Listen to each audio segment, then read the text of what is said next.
Laughter and scorn filled the air when a dusty black blacksmith arrived on the Sierra Trail to repair a wealthy widow's broken carriage. The well-dressed travelers sneered at his worn tools and calloused hands, whispering that she'd called for the wrong man. But what happened by dawn shocked everyone on that trail, because the struggling blacksmith they mocked wasn't just any craftsman. He was the genius inventor whose revolutionary carriage design had made fortunes for the very man now trying to destroy him. And when Catherine Harrington discovered the truth in those early morning hours, she didn't just change one man's life. She dismantled an empire built on lies, exposed a theft that had robbed an entire community, and proved that justice, no matter how delayed, can still arrive with the force of a lightning strike. This is the story of how prejudice, greed, and stolen dreams collided on a dusty Nevada trail, and how one widow's decision before sunrise would rewrite the future of an entire territory. The autumn sun beat down mercilessly on the Sierra Trail as a weathered wagon rattled to a stop near the broken-down Harrington carriage. Elijah Thornton, 35 years old, with hands scarred from decades of forge work, climbed down from his seat and surveyed the scene with quiet professionalism. His simple cotton shirt was stained with soot, his leather apron worn thin from use, and his tools, carried in a battered wooden box, had seen better days. The contrast couldn't have been sharper. Catherine Harrington's custom carriage, even disabled on the side of the trail, gleamed with polished mahogany and brass fittings worth more than most men earned in a year. Around it stood a small crowd of travelers who'd stopped to offer assistance, all of them well-dressed, all of them white, and all of them now staring at Elijah with expressions ranging from confusion to outright contempt. "This is who they sent?" muttered Samuel Cross, Catherine Harrington's head of operations, loud enough for everyone to hear. He stood near the carriage in his expensive suit, gold watch chain glinting in the sunlight. "I specifically wired for the best wheelwright in Redemption Valley, not some roadside tradesman who looks like he can barely shoe a mule." Elijah heard every word. He'd heard words like that his entire life. He kept his face impassive, his dignity intact, and continued unloading his tools. 35 years of living in Nevada territory had taught him that responding to such provocations only made things worse for men who looked like him. "Mrs. Harrington needs to reach Carson City by nightfall," Cross continued, addressing Elijah now with barely concealed disdain. "Important business with the territorial legislature. Our regular mechanics couldn't identify the problem. If you can't fix it within the hour, we'll send for the team from Virginia City." The other travelers whispered among themselves. One well-dressed merchant leaned toward his wife. "Shameful that a woman of Catherine Harrington's stature has to rely on this. Standards have certainly fallen in the territory." Elijah approached the carriage, his experienced eyes already scanning the undercarriage, the wheel assembly, the suspension system. The Harrington Landau was a masterpiece of engineering, custom-built, worth at least $3,000, with innovations that most carriage makers in the West couldn't replicate. As he knelt to examine the front axle, he became acutely aware of the eyes on him, judging eyes, dismissive eyes, and then one pair of eyes that felt different. "Let him work," a woman's voice cut through the murmurs like a cavalry saber through silk. Catherine Harrington, 41 years old, stepped down from the covered seating area where she'd been waiting in the shade. Her emerald traveling dress was impeccable despite the dust of the trail, her dark hair pinned elegantly beneath a wide-brimmed hat. But it was her eyes, sharp, intelligent, observant, that commanded attention. She looked past Samuel Cross, past the gawking travelers, directly at Elijah. "How much time do you need?" she asked, her tone neither warm nor cold, simply direct. "Depends on what's broken, ma'am," Elijah replied, meeting her gaze without hesitation. In his experience, powerful white people demanded either excessive deference or punished direct eye contact. He'd learned to read which type he was dealing with in seconds. Catherine Harrington seemed to be evaluating him the same way.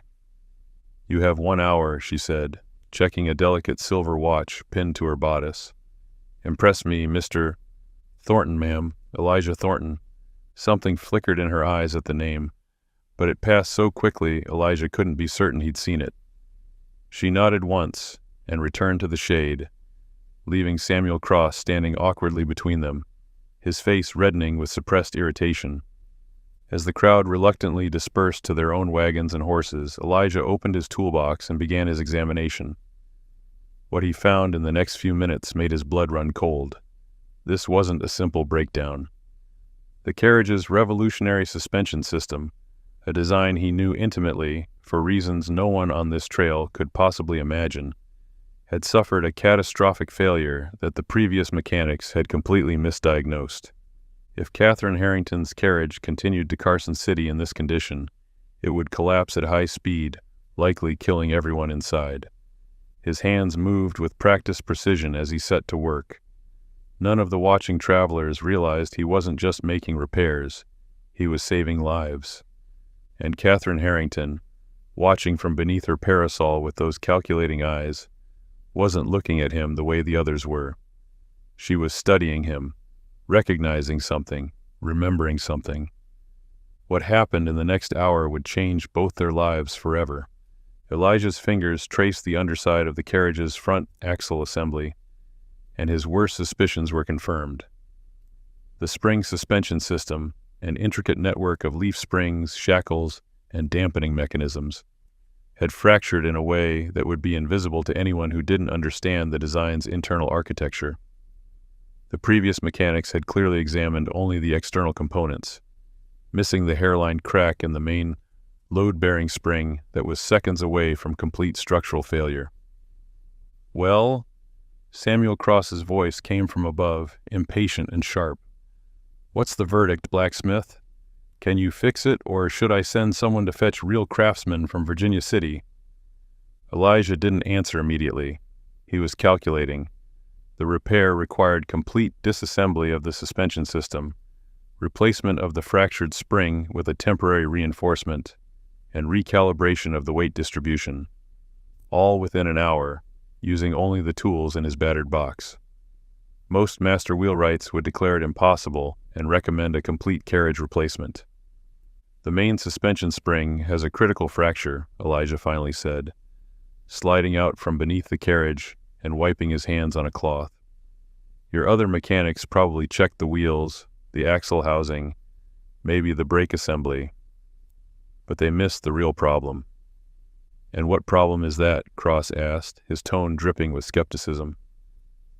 "If this carriage travels another 5 miles at anything faster than a walking pace, the spring will snap completely, the front axle will collapse, the carriage will flip, and everyone inside will be thrown at full speed." Elijah's voice was calm, factual. "At best, broken bones. At worst, broken necks." The color drained from Cross's face.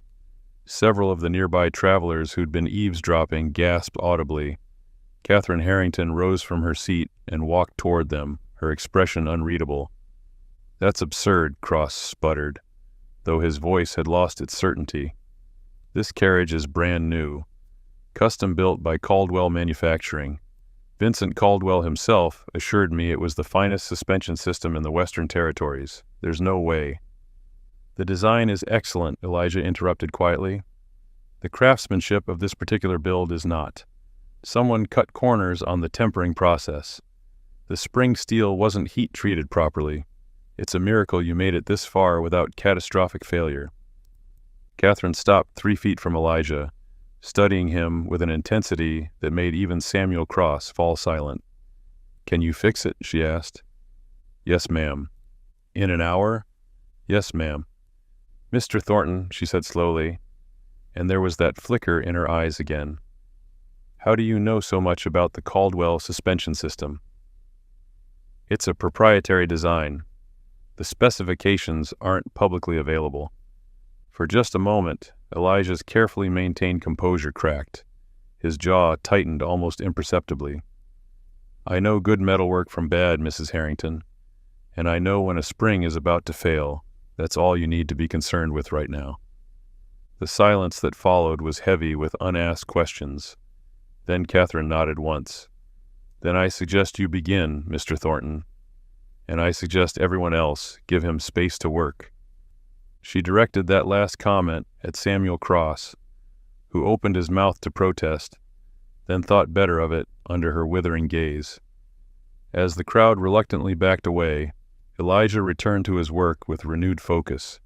He pulled out tools that made several onlookers whisper in surprise, precision instruments that seemed far too sophisticated for a struggling blacksmith, a custom torque wrench, a spring compression gauge, a set of tempering hammers that bore the unmistakable marks of master craftsmanship.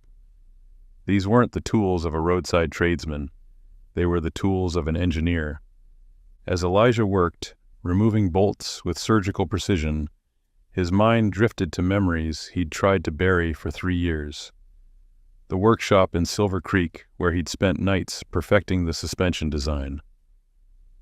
The excitement of finally solving the problem that had plagued carriage makers for decades.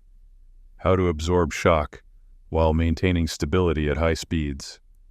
Vincent Caldwell's interested expression when Elijah presented the completed prototype, the handshake, the promise of partnership, and then, 3 days later, being escorted out of Caldwell Manufacturing by armed guards, accused of theft, his name dragged through every newspaper in the territory as an uppity Negro who'd tried to steal proprietary designs. 30 minutes into the repair, Catherine Harrington approached again, this time alone. She watched him work in silence for several minutes, her sharp eyes missing nothing, not the expert way he handled the tools, not the modifications he was making, not the small innovations he was incorporating into the temporary repair. "Mr. Thornton," she finally said, her voice low enough that only he could hear, "when we reach Carson City, I'd like you to accompany me to my office. There's something I need to discuss with you. Something important." Elijah paused. A bolt halfway tightened in his grip. He looked up at her, searching for the trap he'd learned to expect from wealthy white employers. But Catherine Harrington's face showed only careful consideration and something that looked almost like recognition. "Yes, ma'am," he said quietly, and returned to work. What neither of them knew was that Samuel Cross had heard every word, and his hand was already moving toward the telegram office in Carson City in his mind, composing a message to Vincent Caldwell that would set in motion a confrontation 3 years in the making. 53 minutes after he began, Elijah Thornton slid out from beneath the Harrington carriage and stood, wiping the dust and grease from his hands. The suspension system, which had been on the verge of catastrophic failure, was now not only repaired, but reinforced in ways that would actually improve its performance beyond the original specifications. "It's done," he announced simply. Samuel Cross emerged from the shade, where he'd been pacing anxiously for the past hour. "Done? That quickly? I find that hard to believe. How can we be certain?" "Test it," Elijah said, gesturing toward the carriage. "Have your driver take it around the bend and back. Slowly at first, then at normal speed. You'll feel the difference immediately." Catherine Harrington had been watching the entire time from her vantage point, her parasol casting shadows across her thoughtful expression. Now she nodded to her driver, a grizzled man named Robert who'd been with her company for 15 years. "Do as he says, Robert, carefully." The driver climbed aboard, released the brake, and urged the horses forward. The carriage rolled smoothly along the trail, its movement noticeably different from before. The bouncing and rattling that had characterized the journey from Redemption Valley was gone, replaced by a fluid glide that drew murmurs of amazement from the watching travelers. When Robert returned, his weathered face showed genuine surprise. "Mrs. Harrington, I've driven 100 carriages in my time, including this one since it was built. I've never felt it ride this smooth. Whatever he did, it's not just fixed. It's better than when we left the factory." Cross's expression darkened with suspicion. "Better? That's impossible. The Caldwell design is already the finest in the West. Unless..." His eyes narrowed as he looked at Elijah. unless you've tampered with proprietary mechanisms, modified the design without authorization. That's industrial sabotage. I improved a flawed design, Elijah replied evenly. The original suspension concept is sound, but the execution had 3 critical weaknesses. The spring tension was miscalibrated for the weight distribution. The dampening ratio was too rigid for uneven terrain, and the connection points between the leaf springs and the axle housing created unnecessary stress fractures. I corrected all 3. The silence that followed was absolute. Even the horses seemed to sense the tension in the air. Catherine Harrington stepped forward, her eyes locked on Elijah with an intensity that made him deeply uncomfortable. "Mr. Thornton," she said slowly, "you just described the exact 3 problems that Vincent Caldwell's chief engineer identified in the original design specifications. Problems that supposedly took him 6 months and a team of 5 craftsmen to solve. You diagnosed and fixed them in under an hour alone, with basic tools." "Not basic tools, ma'am," Elijah corrected quietly, then immediately regretted drawing attention to his equipment. But Catherine's sharp mind had already made the connection. She walked to his toolbox, still open on the ground, and examined its contents.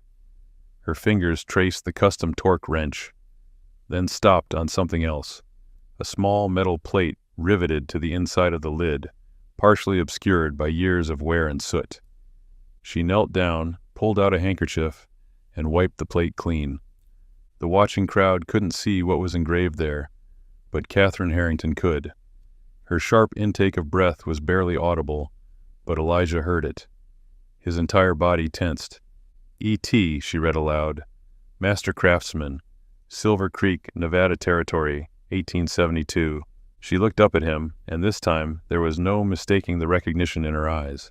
Elijah Thornton, I.T., the same initials stamped on the original patent applications for the Caldwell suspension system, applications that were filed in 1872 and later transferred to Vincent Caldwell's name in 1873. Several of the travelers gasped. Samuel Cross went pale, his hand instinctively moving to the telegram he'd already composed in his mind. "That's absurd," Cross said, his voice rising with panic barely disguised as indignation. "Mrs. Harrington, surely you're not suggesting that this Blacksmith is somehow connected to advanced carriage engineering? Vincent Caldwell developed that system himself. I was there. I saw him present it to the board." "I'm sure you did," Catherine replied, not taking her eyes off Elijah. "Just as I'm sure there's a perfectly reasonable explanation for why a struggling blacksmith carries master craftsman tools, can diagnose complex engineering failures instantly, and knows the intimate details of a supposedly proprietary design." Elijah remained silent. 3 years of forced obscurity, 3 years of keeping his head down and his mouth shut, 3 years of survival. All of it had taught him that speaking the truth to powerful people only brought more pain. But Catherine Harrington wasn't looking at him with contempt or suspicion. She was looking at him the way one engineer looks at another when they recognize undeniable genius. "Mr. Thornton," she said, rising to her feet and brushing the dust from her dress, "I'm no longer requesting your presence in Carson City. I'm insisting on it.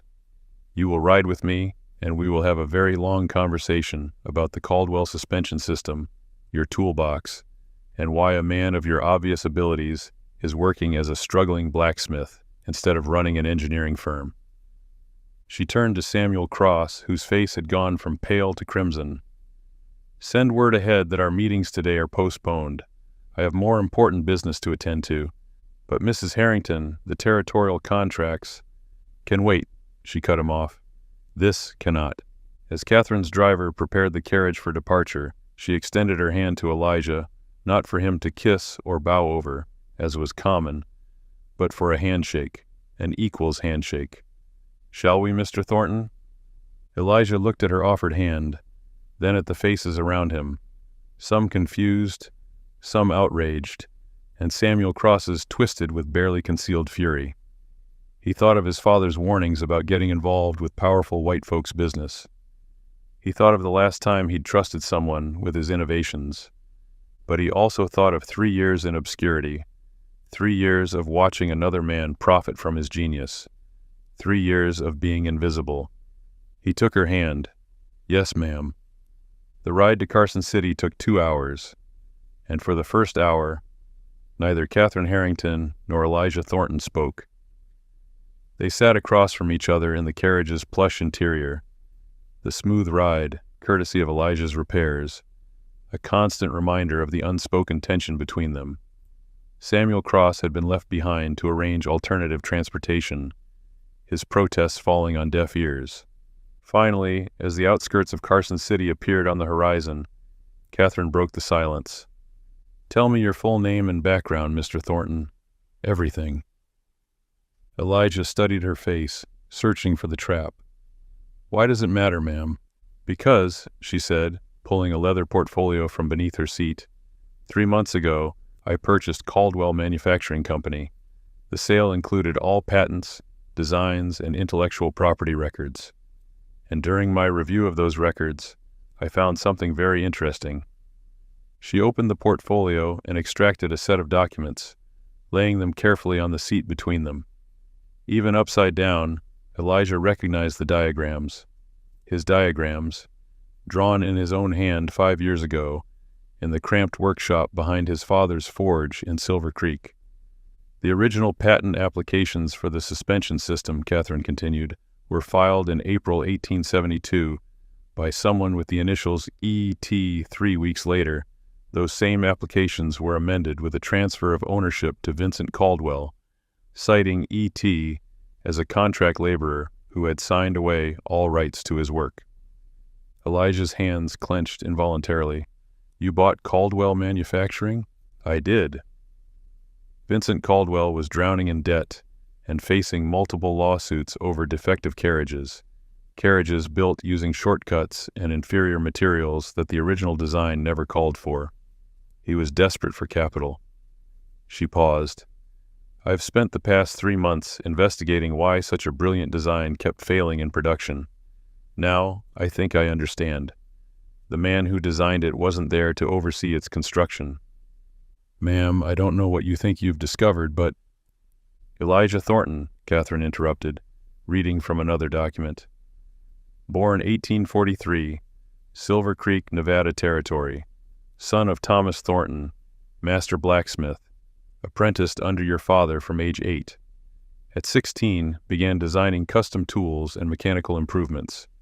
At 22, developed a revolutionary suspension system that could absorb shock while maintaining stability at high speeds. At 23, approached Vincent Caldwell with a partnership proposal." She looked up, her eyes sharp. "At 23, you were escorted out of Caldwell Manufacturing by armed guards, accused of attempting to steal proprietary designs, and blacklisted throughout the territory. Every newspaper from here to San Francisco printed Caldwell's version of events, that a presumptuous colored blacksmith had tried to claim credit for his employer's genius." The words hung in the air like gun smoke. Elijah's jaw tightened, old wounds reopening. "How do you know all this?" he asked quietly. "Because I'm a widow who inherited a manufacturing empire from a husband who built it by crushing competitors and stealing innovations," Catherine replied, her voice suddenly weary. "And when I took over, I found files. Secret files documenting every patent he'd acquired, every inventor he'd ruined, every innovation he'd stolen. Your name was in those files, Mr. Thornton, along with 6 others. All of them skilled craftsmen, all of them colored or Mexican, all of them discredited and destroyed." Elijah felt the carriage walls closing in on him. "Why are you telling me this?" Catherine leaned forward. "Because my late husband taught me how the game is played in the West. Powerful men take what they want from those without power, and the law protects them. Vincent Caldwell learned that game well. He approached you with promises of partnership, had you sign what you thought were collaboration agreements, then used those very documents to claim you were merely a contract laborer with no rights to your own creations." "I was young," Elijah said bitterly, "naive. I believed that genius and hard work mattered more than the color of a man's skin. They should, Catherine said. They don't. But that doesn't mean we can't change the rules. She pulled out another document, this one newer, the ink barely dry. This is a deed transfer. When I purchased Caldwell Manufacturing, I also purchased all his records, including the original contracts you signed. I've had my lawyers review them extensively. Elijah's heart began to pound. The contracts Caldwell used were fraudulent, Catherine continued. He deliberately misrepresented them as partnership agreements, while the legal language assigned all intellectual property to him. In any honest court, they'd be thrown out as exploitative and deceptive. But we both know how honest territorial courts are when it comes to cases involving colored plaintiffs. So nothing can be done, Elijah said flatly. I didn't say that. Catherine's eyes gleamed. Caldwell sold me his company to pay off debts, but he didn't just sell me the legitimate assets. He sold me the evidence of his crimes, every stolen patent, every forged document, every piece of correspondence showing his deliberate theft of intellectual property, including a particularly damning letter where he explicitly discusses how to eliminate the Negro's claim to the suspension system. Elijah's breath caught. You have written proof? I have everything. Letters, contracts, even testimony from former employees willing to confirm that you were the true inventor. Caldwell was meticulous about documentation. He just never imagined someone would buy his company and use his own records against him. The carriage rolled to a stop in front of an impressive 3-story building bearing a sign, Harrington Manufacturing Company, Carson City Headquarters. Catherine gathered her documents. Mr. Thornton, I didn't bring you here just to tell you that you were wronged. I brought you here to offer you a choice. You can walk away right now, return to your forge, and continue your life as it is. Or you can come inside, review the evidence with my lawyers, and help me do something that's never been done in Nevada territory. And what's that? Elijah asked. Catherine smiled, a sharp, determined smile that reminded Elijah of a cavalry officer before a charge. We're going to sue Vincent Caldwell for intellectual property theft. We're going to expose every patent he stole, every inventor he ruined, and we're going to prove that a black blacksmith from Silver Creek is the true genius behind the most revolutionary carriage design in the American West. She extended her hand again. The question is, are you brave enough to fight back? Elijah looked at her hand, then at the building beyond, then back at the documents that contained the evidence of his stolen dreams. For 3 years, he'd survived by being invisible, by keeping his head down, by accepting his place in a world that had no room for men like him to be brilliant. But Catherine Harrington was offering him something more dangerous than survival. She was offering him justice. He took her hand. Yes, ma'am, I am. Catherine Harrington's office occupied the entire 3rd floor of the building, a sprawling space filled with drafting tables, filing cabinets, and mechanical models of various carriage designs. Elijah had barely stepped through the door when a sharp-featured woman in her 50s rose from a desk covered in legal documents. Mr. Thornton, I presume, the woman said, extending her hand. I'm Judge Martha Brennan, retired from the territorial bench and now serving as Mrs. Harrington's chief legal counsel. I've been waiting 3 months to meet you. 3 months, Elijah repeated, shaking her hand cautiously. That's how long we've been building this case, Judge Brennan replied, gesturing to stacks of documents that covered an entire table. When Catherine discovered the fraudulent contracts in Caldwell's files, she brought them to me immediately. What we found went far beyond simple theft. Catherine removed her hat and gloves, her demeanor shifting from refined society woman to focused businesswoman. Show him, Martha. Judge Brennan opened a large ledger. Vincent Caldwell didn't just steal your suspension design, Mr. Thornton.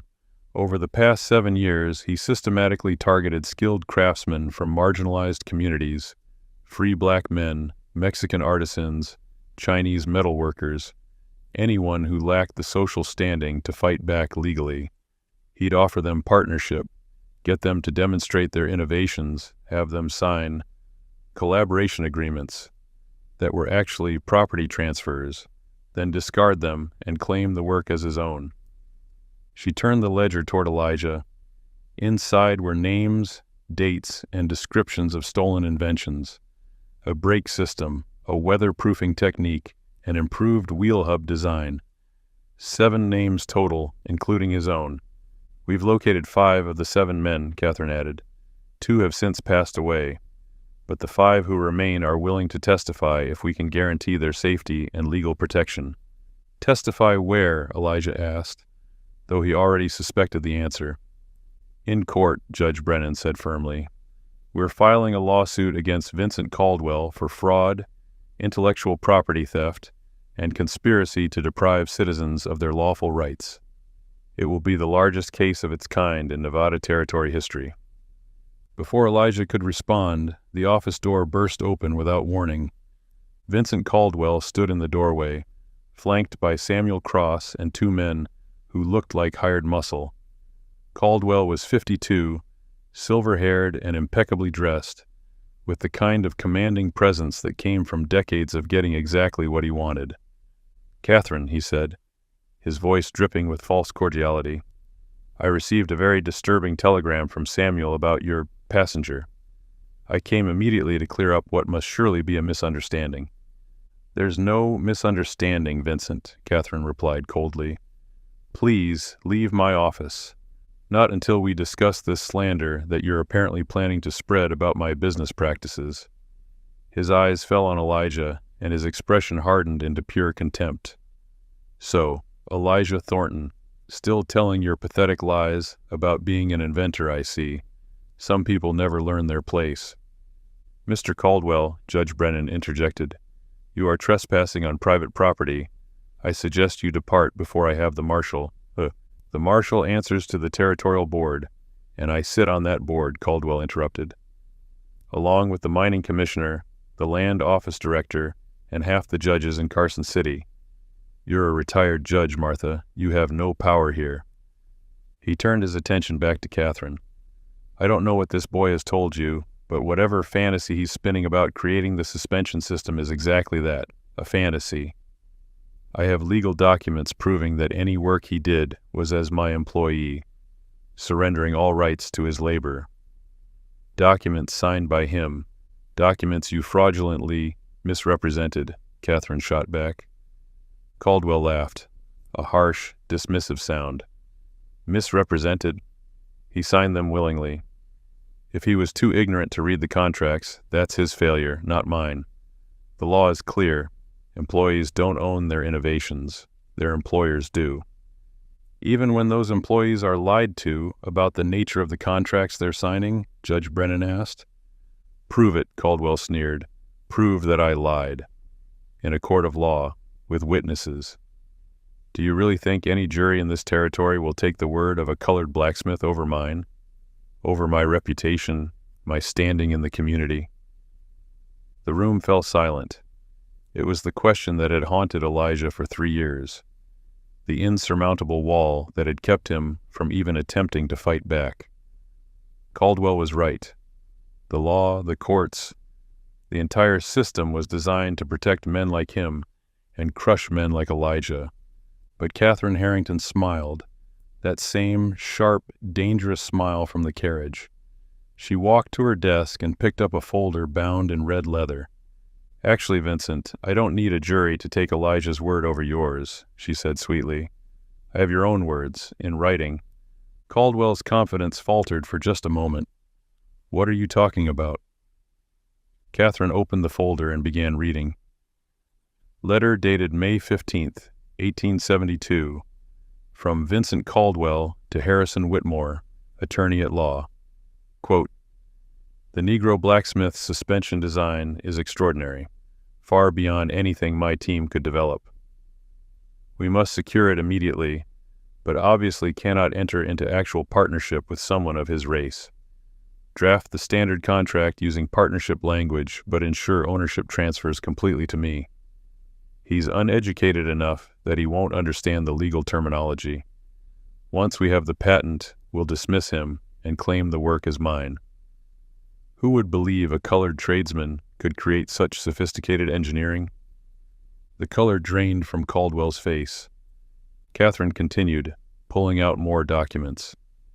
I have 12 more letters just like this one, Vincent, discussing strategies to steal innovations, forge documents, and destroy the reputations of the men you exploited. You were so confident in your power, you documented everything. Those are private correspondence, Caldwell stammered. Legally privileged. They became my property when you sold me Caldwell Manufacturing to cover your debts, Catherine interrupted. Every file, every letter, every piece of paper in your office. You sold me the evidence of your own crimes. Samuel Cross stepped forward desperately. Mrs. Harrington, you can't possibly intend to make this public. The scandal would destroy not just Mr. Caldwell, but damage the entire manufacturing sector's reputation. Think of the business consequences. I'm thinking very clearly about the consequences, Samuel, Catherine replied. Which is why you're also dismissed from my employment, effective immediately. I found your correspondence too, the letters where you helped Caldwell identify and target vulnerable craftsmen.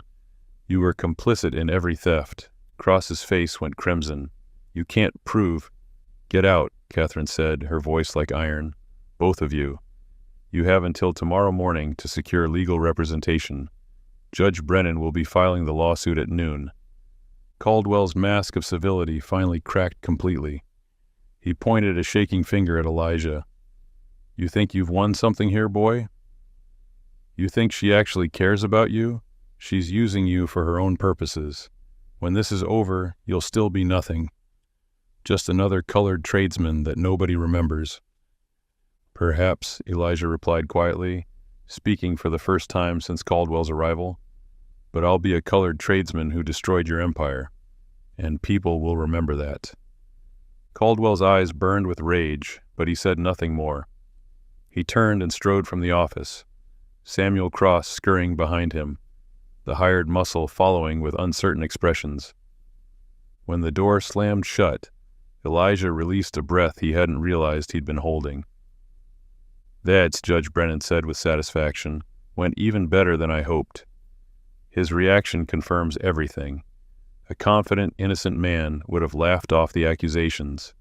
A guilty man responds with threats and intimidation. Catherine walked to the window, watching Caldwell's carriage pull away below. He'll fight back.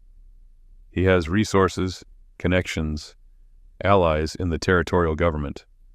So do we, Judge Brennan replied, looking at Elijah. We have the truth. And we have the one thing Caldwell fears most, proof that he's not the genius he's pretended to be for 7 years. Just a thief who got caught. Elijah stood in the center of the office, surrounded by evidence of crimes committed against him and others like him, and felt something he hadn't experienced in 3 years, hope. After Caldwell's departure, Catherine poured 3 glasses of brandy from a crystal decanter, handing one to Judge Brennan and offering the second to Elijah. He hesitated before accepting. Sharing drinks with wealthy white women wasn't exactly common practice for black tradesmen in Nevada territory. To truth, Catherine said, raising her glass. They drank in silence, and then Catherine gestured for Elijah to sit at the large conference table. Judge Brennan spread out more documents, these ones newer, with ink barely dry. Mr. Thornton, Catherine began, before we proceed with the lawsuit, I need to be completely honest with you about what we're facing. Vincent Caldwell wasn't exaggerating about his connections. He sits on the territorial board, he has investments in half the major businesses in Carson City, and he's personal friends with 2 judges and the territorial governor. So we can't win, Elijah said flatly. I didn't say that. Catherine leaned forward. But winning won't be simple, and it won't be quick. Caldwell will use every legal maneuver available to delay, discredit, and destroy this case. He'll attack your character, your credentials, and your credibility. He'll paint you as a disgruntled former employee seeking revenge. And he'll use every ounce of his influence to turn public opinion against us. Why are you telling me this? Elijah asked. Having second thoughts? No. I'm making sure you understand what you're agreeing to." Catherine's eyes were serious. "This fight will take months, possibly years. It will be expensive, exhausting, and brutal. And even if we win in court, there's no guarantee the judgment will change anything in the broader world. You could emerge victorious in law, but still struggle to find work, still face the same prejudice, still be seen as nothing more than a troublemaking blacksmith who got lucky." Judge Brennan nodded. "She's right, Mr. Thornton. Justice in the courtroom doesn't automatically translate to justice in society. You need to go into this with clear eyes." Elijah set down his glass. "Then why fight at all?" "Because," Catherine said, pulling out another folder, "this case isn't just about you. It's about something much larger." She opened the folder to reveal a detailed investigation report. "For the past 8 months, I've been documenting systematic patterns of innovation theft throughout Nevada territory. Vincent Caldwell is just one player in a much bigger game. There are mining engineers who've stolen ore processing techniques from Chinese workers, ranch owners who've claimed irrigation designs created by Mexican laborers, factory managers who've patented machinery improvements developed by immigrant craftsmen." Elijah's eyes widened as he scanned the pages. Dozens of names, hundreds of stolen innovations. "The pattern is always the same," Judge Brennan added. "Identify talented people from marginalized communities, exploit their lack of legal resources and social standing, steal their work, destroy their credibility if they complain. It's not just happening, it's a deliberate strategy used by powerful men throughout the West. And you want to expose all of it," Elijah said slowly, understanding dawning. "I want to dismantle it," Catherine corrected, "starting with Caldwell but not ending there. If we can prove intellectual property theft in your case, if we can show that a black craftsman's genius was deliberately stolen and that the theft was documented and systematic, we create legal precedent. We give other victims a path to fight back." She slid a new document across the table. "This is my proposal, Mr. Thornton. I'm not just offering to fund your lawsuit. I'm proposing a partnership, a real one, with legal protections and equal standing." Elijah picked up the document, reading carefully this time. His breath caught. "You want to create a legal defense fund," he said, "specifically for craftsmen and inventors from marginalized communities who've had their work stolen." "Not just a defense fund," Catherine clarified. "A complete support system. Legal representation, documentation services, patent filing assistance, and public advocacy. Headquartered right here in Carson City, funded by my manufacturing profits, and directed by someone who understands both the technical and personal aspects of innovation theft." She paused meaningfully. "Directed by you, if you'll accept the position." Elijah stared at her. "You want me to run this organization?" "I want you to build it," Catherine said. "I have the resources and the legal standing. You have the credibility and the expertise. Together, we can create something that outlasts both of us, a system that protects innovators instead of exploiting them." Judge Brennan added, "There's also the matter of your stolen patents, Mr. Thornton. When we win this case, and I believe we will, you'll be entitled to significant financial compensation. Royalties from every carriage built using your suspension design over the past 3 years. We estimate somewhere between $40,000 and $60,000. The number was staggering, more money than Elijah had earned in his entire life. "But," Catherine continued, "there's something else. Something I discovered only recently." She pulled out one final document, a worn notebook with sketches and calculations. "This was in your father's forge when I sent investigators to gather evidence about your background. Your father gave it to them willingly." Elijah recognized it immediately. His personal design journal from 5 years ago, filled with innovations he'd developed but never had the resources to pursue. Advanced brake systems, lightweight carriage frames, shock-absorbing wheel designs. "There are at least 12 patentable innovations in this notebook," Catherine said quietly. "Innovations that you created but never filed because you didn't have the money or the connections." With proper funding and legal support, every single one of these could be developed, patented in your name, and manufactured. She met his eyes directly. I'm not offering you charity, Mr. Thornton. I'm offering you what you should have had 3 years ago, a genuine partnership with someone who has the resources to turn your genius into reality. You provide the innovations. I provide the manufacturing infrastructure and market access. We split the profits equally, and we use those profits to fund the legal defense organization. Elijah's hands trembled slightly as he held the notebook.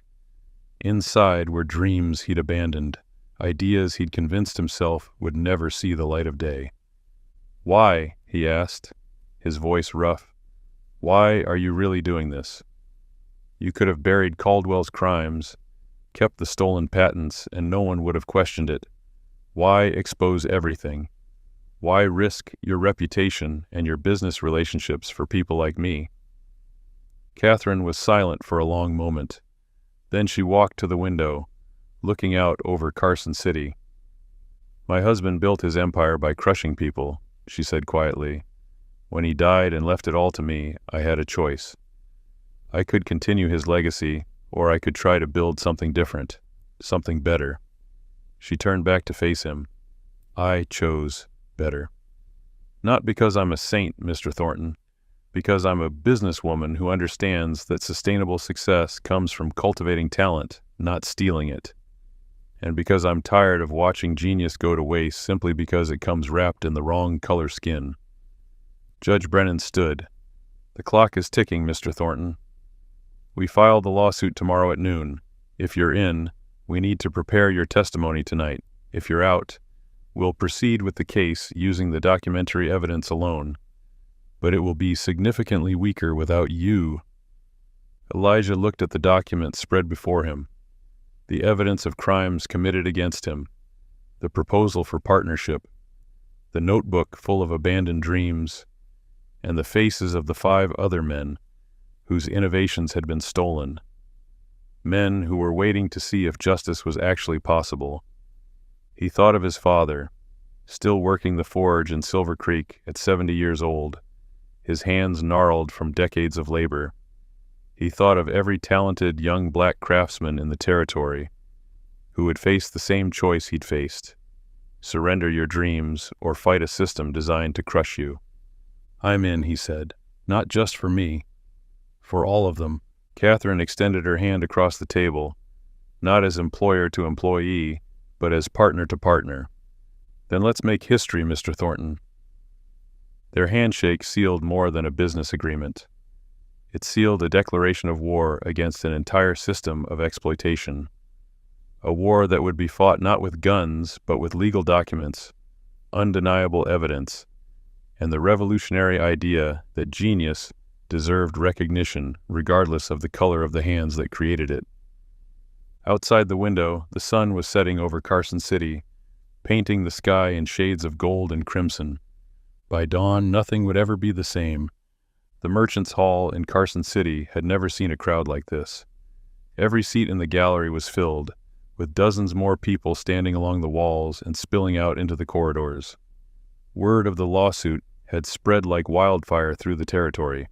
A black blacksmith suing one of Nevada's most powerful businessmen for intellectual property theft. Some came seeking justice. Others came hoping to watch Elijah Thornton be humiliated.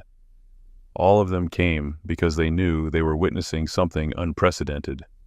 Judge Samuel Morrison presided from the bench, a silver-haired man known for fairness but also for strict adherence to legal precedent that had never favored men like Elijah.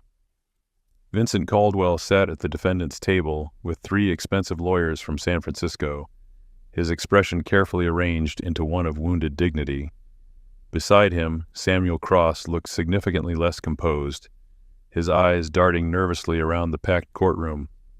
At the plaintiff's table, Elijah sat between Catherine Harrington and Judge Martha Brennan, wearing a new suit that Catherine had insisted on purchasing. He'd protested, but she'd been firm. You're not walking into that courtroom looking like you need their charity. You're walking in looking like the engineer you are.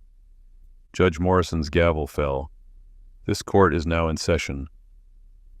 The case of Thornton versus Caldwell regarding claims of intellectual property theft, fraud, and breach of contract. Judge Brennan, you may present your opening statement.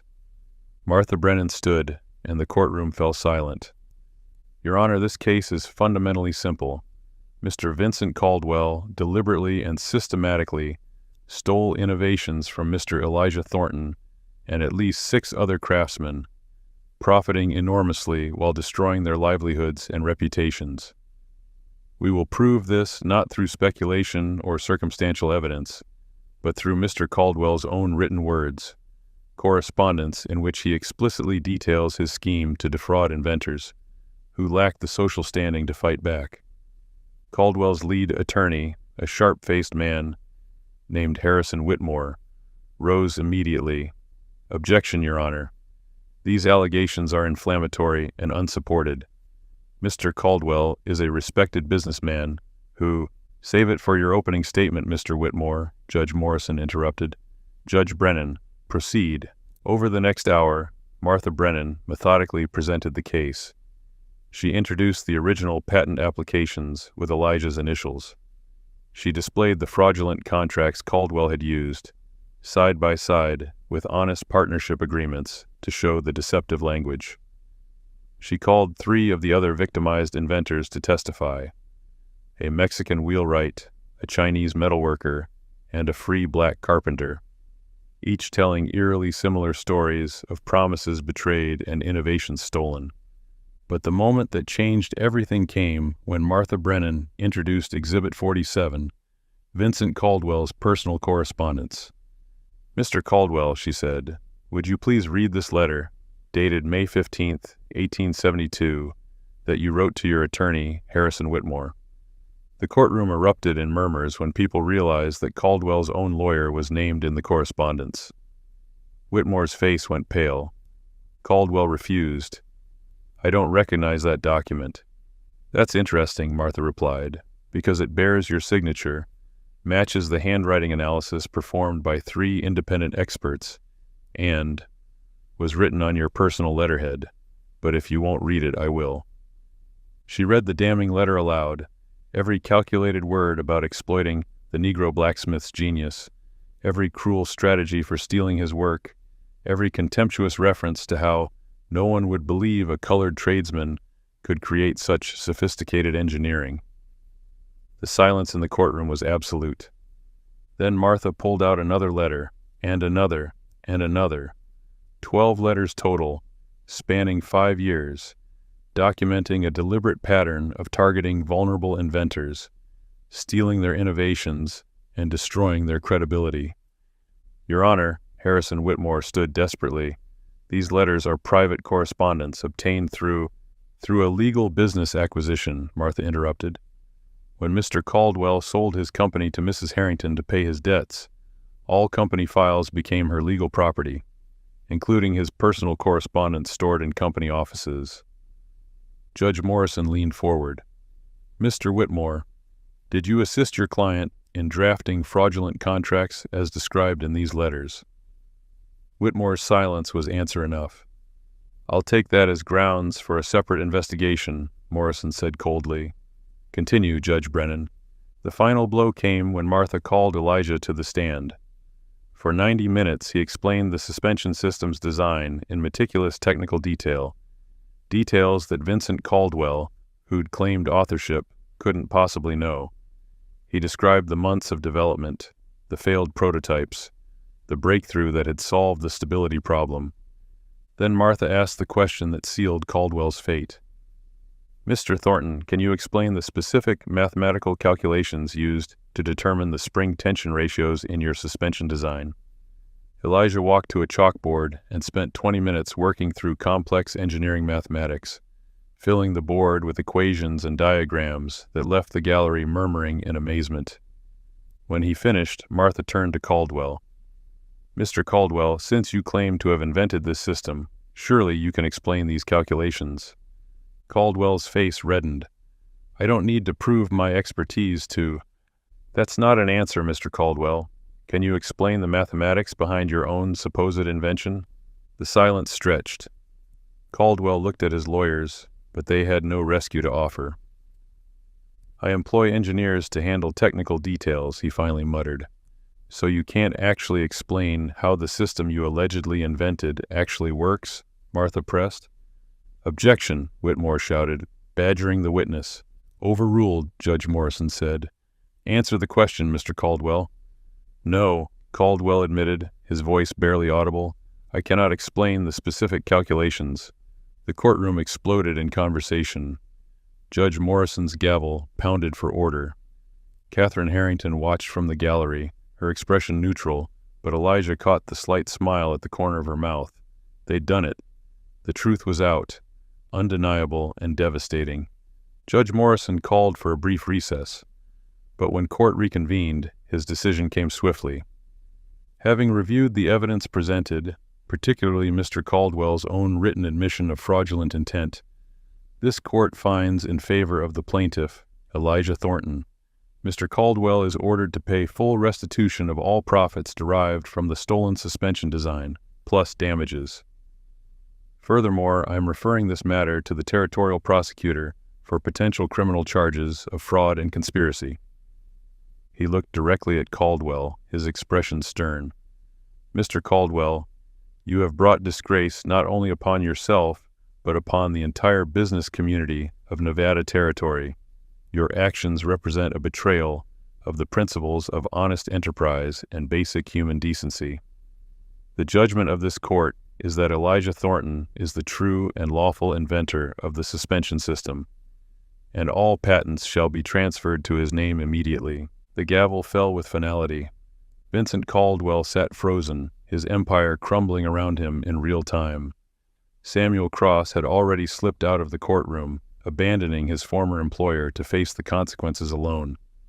As people rushed forward to congratulate Elijah, he remained seated, overwhelmed by the moment. 3 years of invisibility, 3 years of stolen credit, 3 years of being told he was nothing, all of it validated, acknowledged, corrected. Catherine appeared at his side. "How does it feel?" she asked quietly. Elijah looked at the crowd, at the other inventors whose testimonies had helped secure the victory, at Judge Brennan gathering documents, at his father in the front row with tears streaming down his weathered face. "Like dawn," he said simply, "like the sun finally rising after the longest night of my life." But both of them knew this was only the beginning.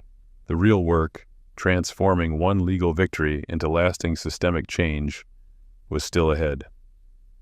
Outside the Merchants' Hall, the newsboys were already shouting headlines. "Black inventor defeats industrial titan. Caldwell Empire exposed as fraud." By morning, the story would be in every newspaper from San Francisco to Denver. The world was changing, one verdict at a time.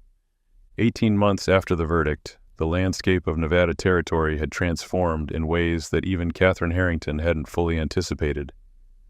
The modest building that had once housed Caldwell Manufacturing now bore a different sign: Thornton Harrington Innovation Works. Below it, in smaller letters, "Where Genius Finds Justice." Elijah Thornton stood on the workshop floor, no longer wearing the soot-stained apron of a struggling blacksmith, but the practical vest and rolled sleeves of a working engineer. Around him, 24 craftsmen and inventors, black, Mexican, Chinese, and white, collaborated on projects that ranged from improved mining equipment to revolutionary agricultural machinery. The workshop hummed with the sound of innovation unshackled from prejudice. "The Springfield Rail Company order is ready for review," announced Maria Vasquez, a Mexican engineer whose irrigation pump design had been stolen by a ranch owner until the Thornton Harrington Legal Fund had won back her patents. She now led the agricultural division, her innovations helping transform farming throughout the West. "Excellent," Elijah replied, examining the technical drawings she had brought. "Your efficiency improvements are remarkable, Maria. This could reduce water waste by 40%. In the corner office that overlooked the workshop, Catherine reviewed financial reports with satisfaction. The partnership had proven even more profitable than she'd projected. Elijah's innovations, properly manufactured and marketed, had generated over $200,000 in revenue in just 18 months.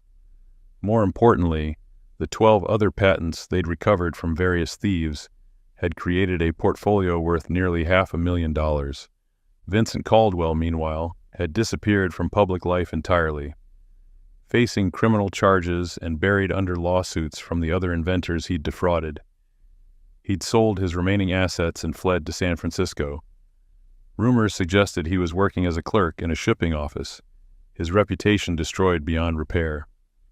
Samuel Cross had met a similar fate, disbarred from business dealings in Nevada territory and last seen working at a supply depot in Sacramento. "Some people call it revenge," Elijah had told a reporter from the Territorial Gazette. "I call it consequences." Mr. Caldwell spent years believing he was untouchable because of his wealth and connections. He learned that justice, though often delayed, eventually finds its mark. But the true victory wasn't Caldwell's downfall. It was what had risen in its place. The Inventors Defense and Advocacy Center, housed in the building adjacent to the workshop, had become a beacon for marginalized creators throughout the West. Judge Martha Brennan, now Director of Legal Services, had recovered 43 stolen patents in 18 months, representing inventors from 6 territories. Each case followed the blueprint established by Elijah's victory: meticulous documentation, undeniable evidence, and relentless legal pressure. "The system hasn't fundamentally changed," Martha explained during a speech at the territorial capital, "but we've created a counter-system, one that protects those the law was designed to ignore.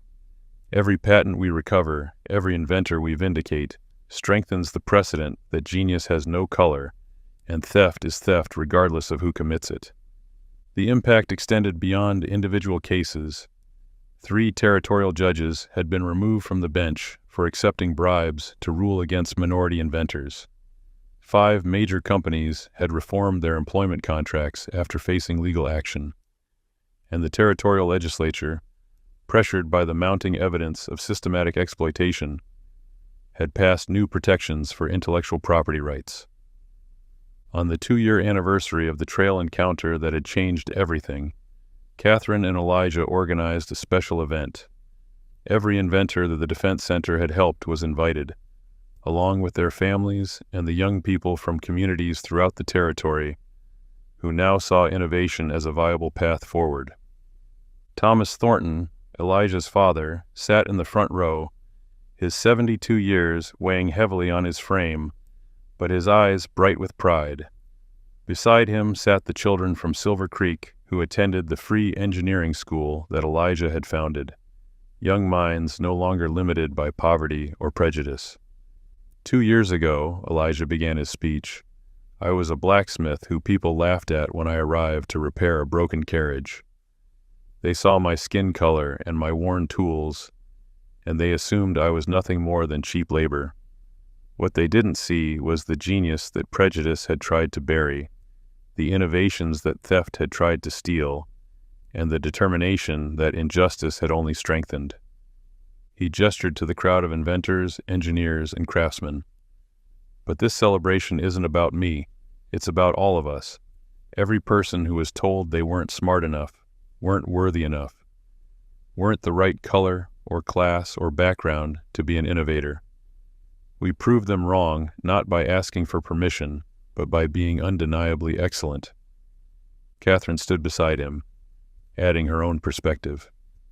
When I met Elijah on that trail, I saw something my late husband never understood, that sustainable prosperity doesn't come from exploitation, it comes from collaboration.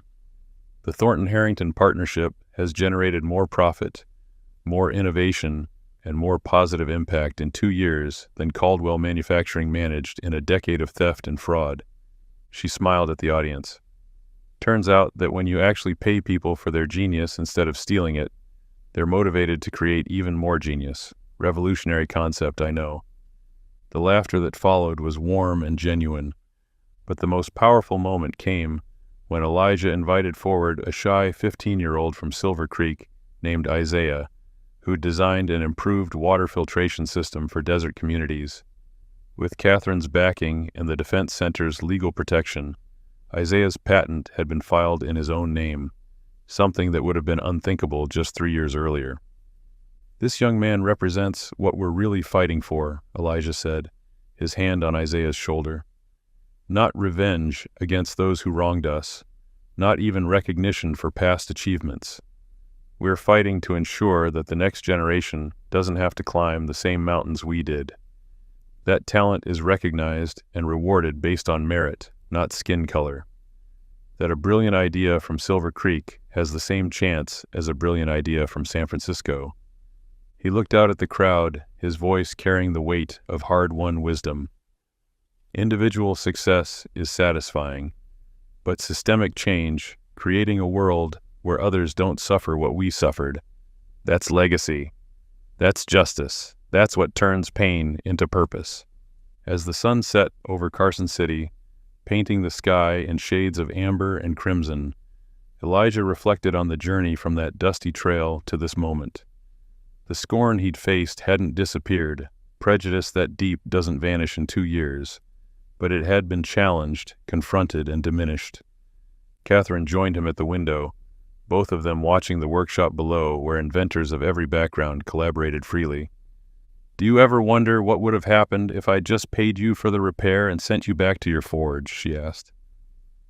Elijah smiled. "Every day. But then I remember that some encounters aren't accidents. You were looking for proof that your instincts were right, that talent deserved recognition regardless of packaging. I was looking for one person with power who might actually care about justice. We found what we needed in each other." "And now?" Catherine asked. "Now we make sure that no young inventor has to wait for a chance encounter on a trail to get justice. We build the system that should have existed all along." Through the window, they could see Thomas Thornton teaching a group of children the basics of metalworking, his gnarled hands still steady and sure. They could see Maria Vasquez explaining her irrigation designs to a captivated audience.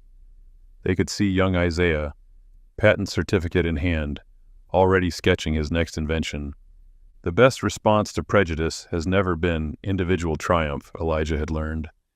It's tearing down the barriers so thoroughly that the next generation doesn't even know they existed. As darkness fell over Nevada territory, the lights in the Thornton Harrington workshop burned bright, a beacon of what was possible when genius met opportunity, when justice met determination, and when one widow's decision at dawn created ripples that would echo through generations. The struggling blacksmith who'd been mocked on a dusty trail was gone, transformed into something the mockers had never imagined possible, an agent of lasting change. And every patent filed, every inventor vindicated, every young mind freed from artificial limits was proof that sometimes justice delayed is simply justice gathering strength for a more powerful arrival. The dawn Catherine had promised had indeed changed Elijah's life forever, but more importantly, it had changed the lives of countless others who would never know his name, but would benefit from the doors he'd opened and the walls he'd torn down.